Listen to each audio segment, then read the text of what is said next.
خدا باپ کے زندہ و جلالی کلام میں سے زندگی برا کلام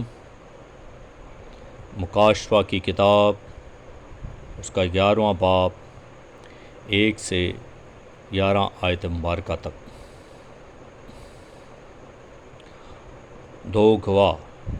اور مجھے عصا کی مانند ایک ناپنے کی لکڑی دی گئی،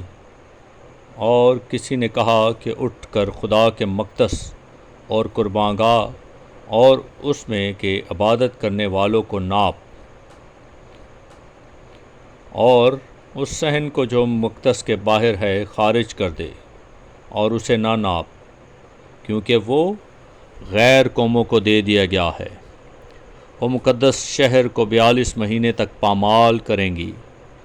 اور میں اپنے 2 گواہوں کو اختیار دوں گا، اور وہ ٹاٹ اوڑے ہوئے 1260 دن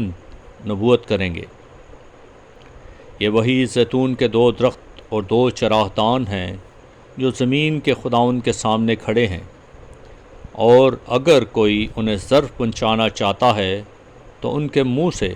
آگ نکل کر ان کے دشمنوں کو کھا جاتی ہے، اور اگر کوئی انہیں ضرر پہنچانا چاہے گا تو وہ ضرور اسی طرح مارا جائے گا۔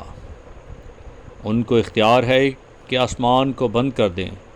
تاکہ ان کی نبوت کے زمانے میں پانی نہ برسے،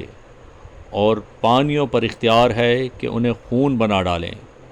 اور جتنی دفعہ چاہیں زمین پر ہر طرح کی آفت لائیں۔ جب وہ اپنی گواہی دے چکیں گے تو وہ حیوان جو اتھاہ گڑھے سے نکلے گا ان سے لڑ کر ان پر غالب آئے گا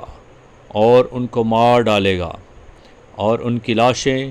اس بڑے شہر کے بازار میں پڑی رہیں گی جو روحانی اعتبار سے سدوم اور مصر کہلاتا ہے، جہاں ان کا خداوند بھی مصلوب ہوا تھا۔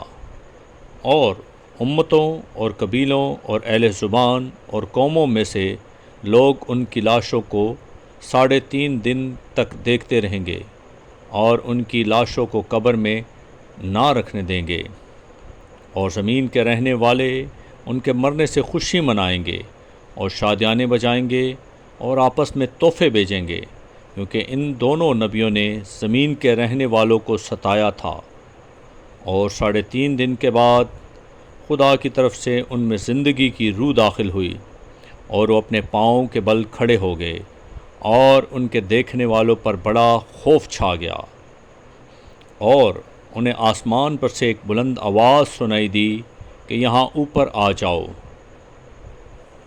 پس وہ بادل پر سوار ہو کر آسمان پر چڑھ گئے، اور ان کے دشمن انہیں دیکھ رہے تھے۔ پاکلام کے پڑھے اور سنے جانے پر خداوند کی برکت ہو، خداوند کا شکر ہو، آمین۔